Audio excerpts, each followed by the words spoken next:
da Cultura de Veranópolis é uma parte edificada e viva da história do nosso município. As pessoas que passam aqui cotidianamente podem até passar despercebidas pelo edifício, porém muitas gerações e histórias fizeram parte desse local. Primeiro como Príncipe de Piemonte, depois como a sede da SOAL e atualmente como a Casa da Cultura Frei Rovílio Costa, muitas histórias de muitas famílias e pessoas fizeram parte desse edifício. Por conta disso, a reportagem da Estúdio foi conhecer essas histórias e esses relatos e compôs a série de entrevistas à Casa Veranense.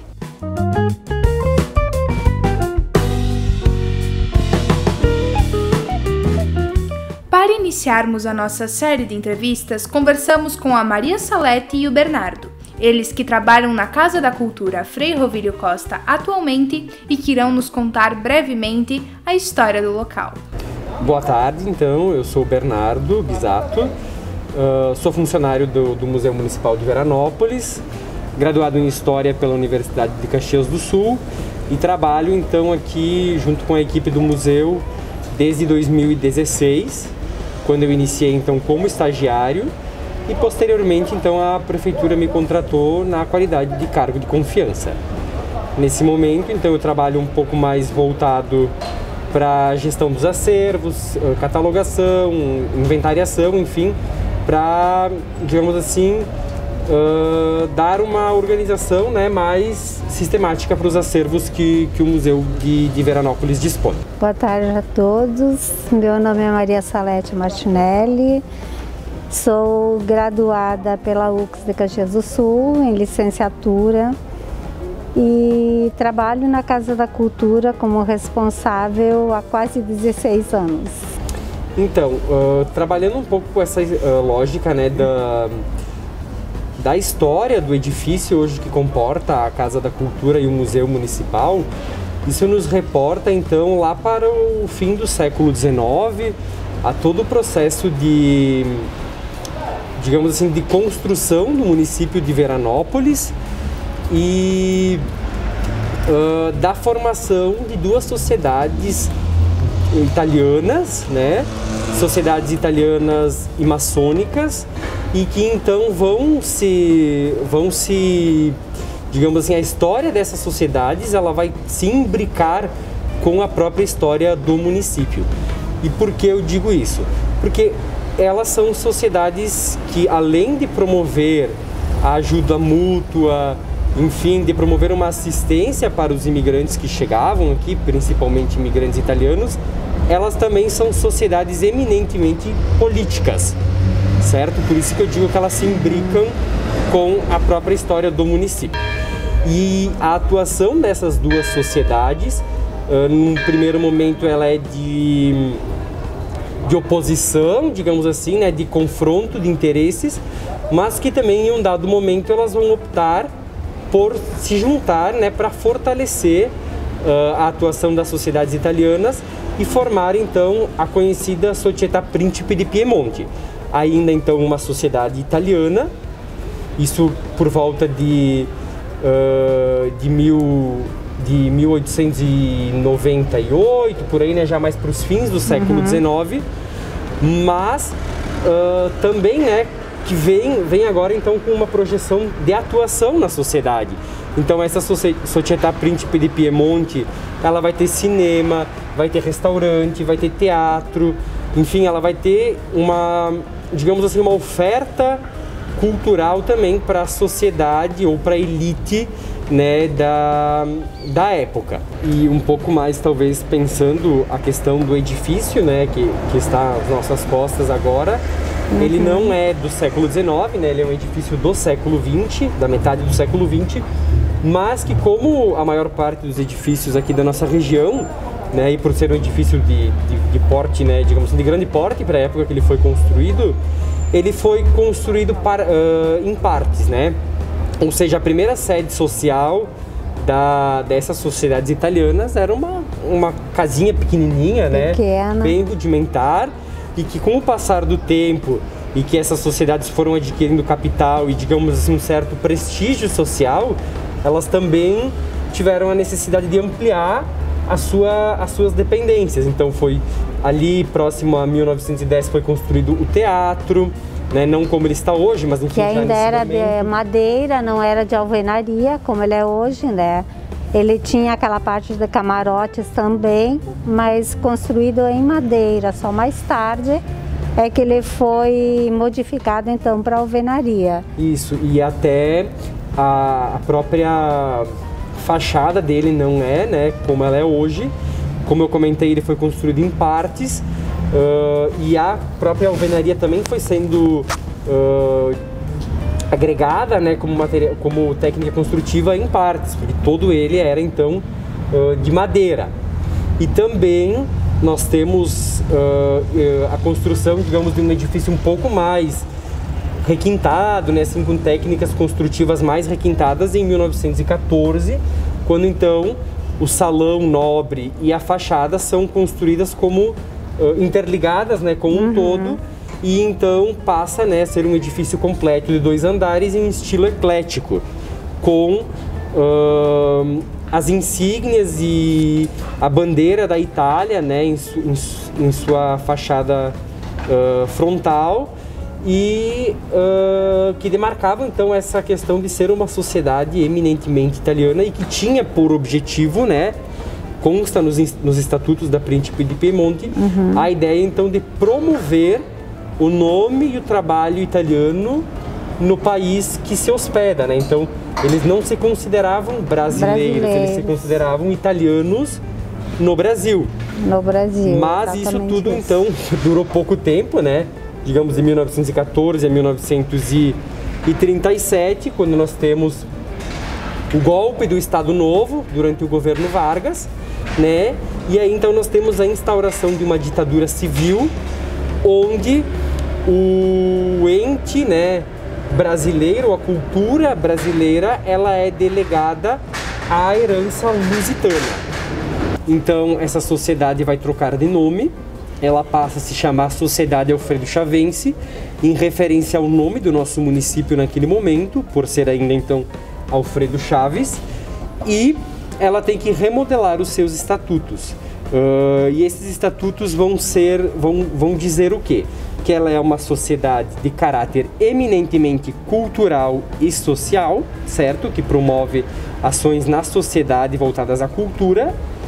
Ela está totalmente descaracterizada de suas funções na área política, certo? Pois nós temos que lembrar que, né, o Estado Novo é sim uma ditadura, houve sim cerceamento das liberdades individuais, houve todo esse aparato repressivo durante esses 8 anos de Estado Novo, e que isso sim impactou, né, aqui na nossa região, justamente com a dissolução dessa sociedade italiana e a sua nova reorganização frente ao Brasil, mas também frente ao estrangeiro, porque as discussões políticas estrangeiras também ficaram proibidas, certo? E não só isso, mas nós tivemos uma remodelação da fachada do prédio, porque nela então constavam inscrições em italiano e também constava o brasão da família real italiana, do Savoia.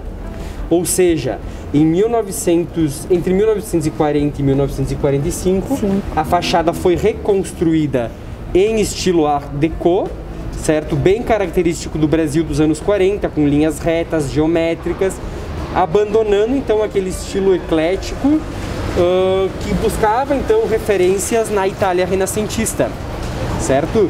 Ou seja, houve toda não só uma remodelação dos estatutos, da ação da sociedade, mas no próprio edifício que comportava, né, a sociedade. E só na fachada frontal, a fachada de trás, né, continua então em seu estilo arquitetônico original da concepção. O funcionamento da Casa da Cultura também foi destaque na nossa conversa.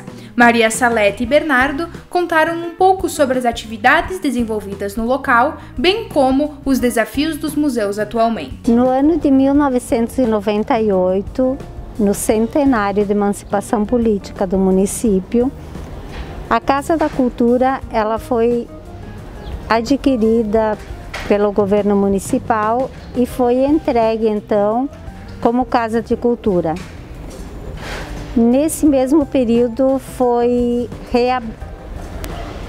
revitalizado o museu, cujas peças, a grande parte das peças tinham sido coletadas pelo Centro Cultural de Veranópolis alguns anos antes, através de uma gincana promovida pela Escola Agrícola. O Centro Cultural se encarregou de selecionar essas peças e montar um museu provisoriamente, né? E ele foi entregue nesse ano de 1998, então. A partir daí, muitas atividades têm sido desenvolvidas, e não só pelo Museu Municipal, mas também na parte cultural. A Secretaria de Cultura aqui ainda não existe, mas a cultura do município ela foi abraçada pela Secretaria de Educação, que desenvolveu uma atividade muito interessante durante esses longos anos. São 98, 2008, são 22 anos já de atividade, então. Vários eventos aconteceram aqui e nós podemos falar assim que o museu ele tem sofrido um progresso extraordinário durante esse tempo, das peças coletadas até os dias de hoje. Muita modificação foi feita lá e funcionários capacitados. Hoje nós temos o Bernardo, que enriquece muito essa parte, é formado em História, então foi uma aquisição muito boa para a gente, porque o conhecimento dele vem acrescentar dentro dos trabalhos realizados aí. O nosso maior evento enquanto museu municipal tem sido a Semana do Museu no mês de maio, que já há alguns anos não está acontecendo, primeiro porque a Casa da Cultura, a parte superior, havia sido interditada, ela estava com alguns problemas físicos e precisou ser readequada, né, à PPCI dos bombeiros, para que ela oferecesse segurança, além do conforto, a segurança necessária para a população. E nós estamos aguardando agora, né, Bernardo? Trabalhando muito, que às vezes o pessoal pergunta o que vocês estão fazendo na Casa da Cultura agora que ela está fechada. Nós estamos trabalhando, né, e trabalhando muito para que, como esperamos, não só nós, trabalhadores da casa, mas a população também, que ela seja reaberta até o final do ano, né, para que a sociedade veranense tenha um local onde possa produzir cultura aqui no centro da cidade. E justamente isso que a Salete comentou é muito importante, porque nós precisamos superar necessariamente, urgentemente, a ideia de que, no caso, eu falo especificamente do museu, ele é o local onde eu vou olhar. Não, o museu não é o local onde eu vou olhar. O museu é o local onde eu me aproprio do patrimônio cultural, seja ele material, seja ele imaterial da sociedade que ele está inserido, certo? Eu não posso entrar no museu e simplesmente olhar e lembrar. Eu preciso refletir, eu preciso superar as minhas visões, eu preciso tomar parte da ciência, eu preciso tomar parte do patrimônio da minha região. Ou seja, o museu ele cumpre muito mais do que a função de simplesmente guardar coisas velhas ou simplesmente ser o local que eu vou para conhecer o passado.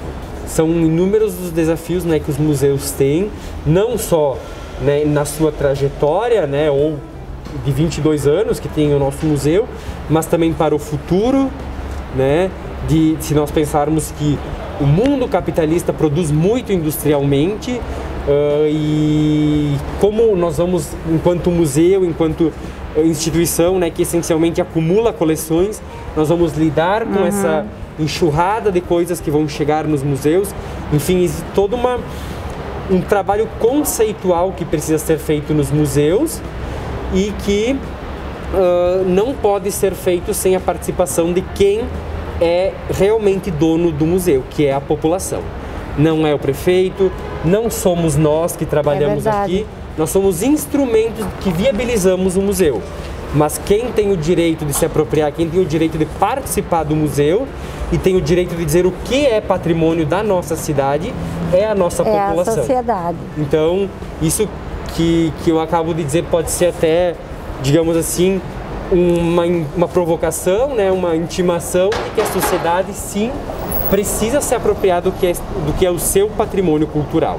Com imagens e reportagem de Michele Pertile para Rádio Estúdio e Estúdio TV.